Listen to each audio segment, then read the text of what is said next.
வணக்கம். ஆங்கிலத்தில் அனிமல் என்று கூறுகின்றோம். இதை தென்னிந்திய மொழிகளில் எவ்வாறு அழைக்கின்றனர் என்று பார்க்கலாமா? கன்னடத்தில் பிராணி, ஜீவி, மிருகா என்று கூறுகின்றார்கள்.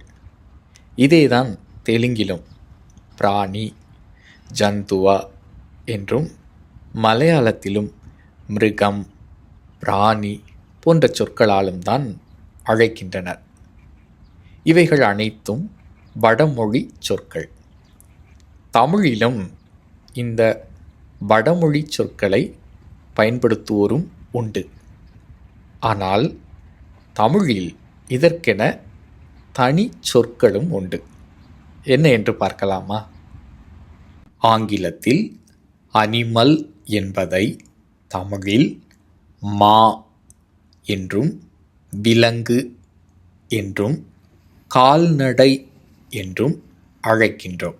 முதலில் இந்த மா என்பதை குறித்து பார்க்கலாம். இனிமையான இந்த காலை பொழுதின் காட்சிகளோடு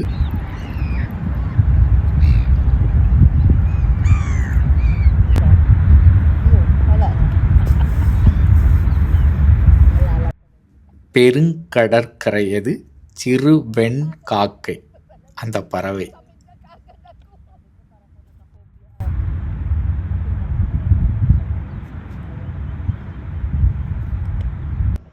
அனிமல் என்பதை தமிழில் மா என்ற ஒரு சொல்லாலும் அழைக்கின்றோம். புறநானூற்றில் அதற்கு சான்றாக ஒரு தொடரை உங்களோடு பகிர்ந்து கொள்கின்றேன்.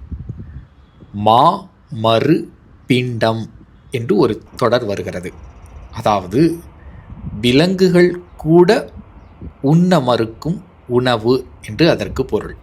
இந்த இடத்தில் மா என்பது நாம் ஆங்கிலத்தில் அனிமல் என்று கூறுவதை குறிக்கும். அனிமல் என்பதை தமிழில் விலங்கு என்ற பெயராலும் அழைக்கின்றோம். அதற்கு ஓரிரு சான்றுகளை உங்களோடு பகிர்ந்து கொள்கின்றேன். தொல்காப்பியத்தில் ஒரு நூற்பா இவ்வாறு இடம்பெறுகிறது. அவ்வவ மாக்களும் விலங்கும் அன்றி என்று அந்த நூற்பா தொடங்குகிறது. இந்த இடத்துல விலங்கு என்பது நாம் ஆங்கிலத்தில் குறிப்பிடுகின்ற அனிமல் என்பதை குறிக்கும். இரண்டாவது, சிலப்பதிகாரத்தில் ஒரு தொடர் வருகிறது. விலங்கின் யாக்கை விலங்கும் அன்றி. விலங்கின் யாக்கை அப்படின்னா ஆங்கிலத்தில் அனிமல் பாடி என்று கூறுகின்றோம்.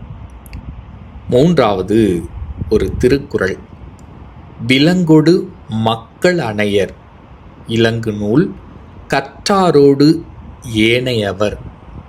அதாவது விலங்குக்கும் மக்களுக்கும் நிறைய வேறுபாடு இருக்கிறது. இப்போ 1000 ஆண்டுகளுக்கு முன்பு யானை எப்படி இருந்ததோ அப்படியே தான் இன்றும் இருக்கிறது.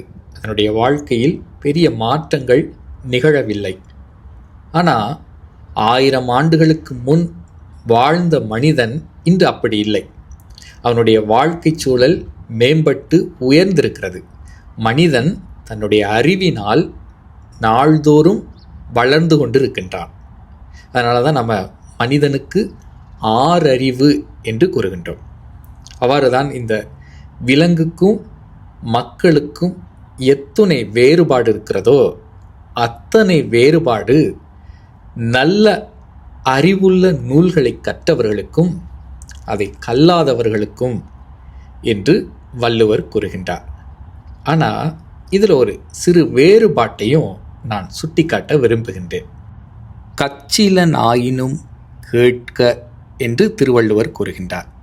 எனைத்தானும் நல்லவை கேட்க என்றும் கூறுகின்றார். நீங்கள் பள்ளிக்கூடம் போய் படிக்க வாய்ப்பு இல்லை அப்படின்னா நல்லவர்கள் கூறுகின்ற நல்லவற்றை கேட்டு மனதில் நிலைநிறுத்தி கொள்ள வேண்டும் என்றும் கூறுகின்றார்.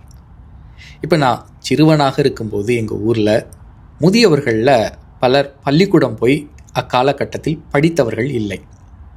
ஆனால் ஒரு வானொலியில் அதுவும் பழைய திரைப்பட பாடல்களை கேட்டால் அதற்கு பொருளை விளக்கி கூறக்கூடியவர்களாகவும் இருந்திருக்கிறார்கள். குறிப்பாக கண்ணதாசன் அவர்களுடைய வரிகளுக்கு நன்கு பொருள் உணர்ந்தவர்களாகவும் இருந்திருக்கின்றார்கள். எனக்கே வியப்பாக இருக்கும். ஏன்னா அவங்க நல்லவற்றை காதுகளில் நிரம்ப கேள்வியுற்று அதை தங்களுடைய மனதில் நிலைநிறுத்தி கொண்டவர்கள். இன்று ஒரு முரண்பாட்டையும் நாம் காணக்கூடியதாக இருக்கின்றது. நிறைய இளைஞர்களை நாம் காண்கின்றோம். அதாவது பள்ளி படிப்பை முடித்து கல்லூரி முடித்தவர்களையும் நாம் காணக்கூடியதாக இருக்கின்றது. ஆனால் அவர்களுக்கு ஒரு பழைய திரை இசை பாடலை நீங்கள் ஒளிபரப்பு செய்தால் அதை கேட்கக்கூடிய திறன் அற்றவர்களாகவும் சிலர் இருக்கின்றார்கள்.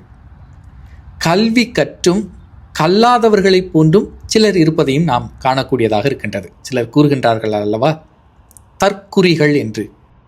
கல்வி கற்றதன் பயன்தான் என்ன என்று நமக்கே என்ன தோன்றுகிறது? நீங்கள் எண்ணி பார்க்கணும். 1940, 50, 60 இந்த ஆண்டுகளின் பிற்பகுதிகளில் நிறைய தமிழறிஞர்களின் கூட்டம் நம்மிடம் உண்டாயிருந்தது. காலகட்டத்தில் நீங்கள் ஒரு நூல் வாங்குவது என்பது கூட எளிமையானது அல்ல. ஒரு நூலை ஆய்வு செய்யணும் அப்படின்னா ஒரு நூலை தேடி சென்று அது எங்கு கிடைக்கிறது என்பதை கேட்டு பெற்று அதன் பிறகு அந்த நூலை பயின்று ஆய்வு செய்வது என்பது ஒரு நீண்ட நேரத்தை நீங்கள் செலவிட வேண்டியிருக்கும். ஆனால் இந்த காலகட்டத்தில் அப்படி இல்லை. உங்கள் கையில் கைபேசி இருக்குது. ஒரே நிமிடத்தில் எந்த நூலை நீங்கள் படிக்கணுமோ, எந்த வரியை படிக்கணுமோ, எந்த வரிக்கு பொருள் தெரியணுமோ எளிமையாக கற்றுக்கொள்ளலாம். அவ்வளவு வாய்ப்புகள் இருக்கிறது. ஆனால் நல்ல நூல்களை தேடி படிப்பவர்களின் எண்ணிக்கை நம்மிடம் குறைவாக இருக்கிறது. அதை தான் கற்றறிந்தும் நாம் கல்லாமையை கொண்டிருக்கின்றோம் என்று கூறுகின்றார்கள். விலங்கொடு மக்கள் அணையர் என்ற திருக்குறளை நினைவு கூறும்போது இவைகள்லாம் என்னோடு சேர்ந்து வந்தது. அது மட்டுமல்ல, இந்த விலங்கு என்பதை நாம் காட்டு விலங்கு, வீட்டு விலங்குகள் அப்படின்ற பெயராலும் அழைக்கின்றோம். அதே போன்று அனிமல் என்பதை கால்நடை என்ற பெயராலும் அழைக்கின்றோம். கால்நடை மருத்துவமனை என்ற சொல்லாடல் கூட நம்மிடம் உள்ளது. தமிழுக்கான தனிச்சிறப்புகளுக்கான சான்றுகளில் ஒன்றுதான் இவையும். சிலர் கூறுவார்கள், தமிழ் என்று கூறுகின்றீர்களே, தமிழ் படிப்பதினால் என்ன பயன் என்று. அவர்களை நோக்கி நான் இவ்வாறு கேட்பதுண்டு, நீங்கள் ஏன் திரைப்படம் பார்க்கிறீர்கள்? நீங்கள் ஏன் இசை நிகழ்ச்சிகளை கேட்கிறீர்கள்? நீங்கள் ஏன் அரசியல் கூட்டங்களில் இவ்வளவு ஆர்வம் காட்டுகிறீர்கள் என்று. அவர்கள் சொல்லுவது நேரம் போகலை அப்படின்னு. இவைகள்லாம் உங்களுக்கு நேரம் போகலை, அதனால் இவைகளின் மீது நாட்டம் கொள்கிறீர்கள்.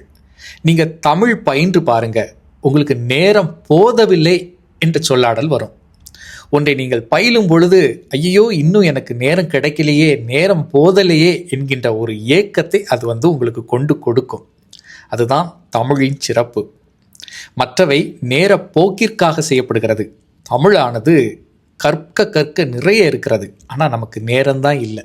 நேரம் போதாததை அது நமக்கு உணர்த்தும்.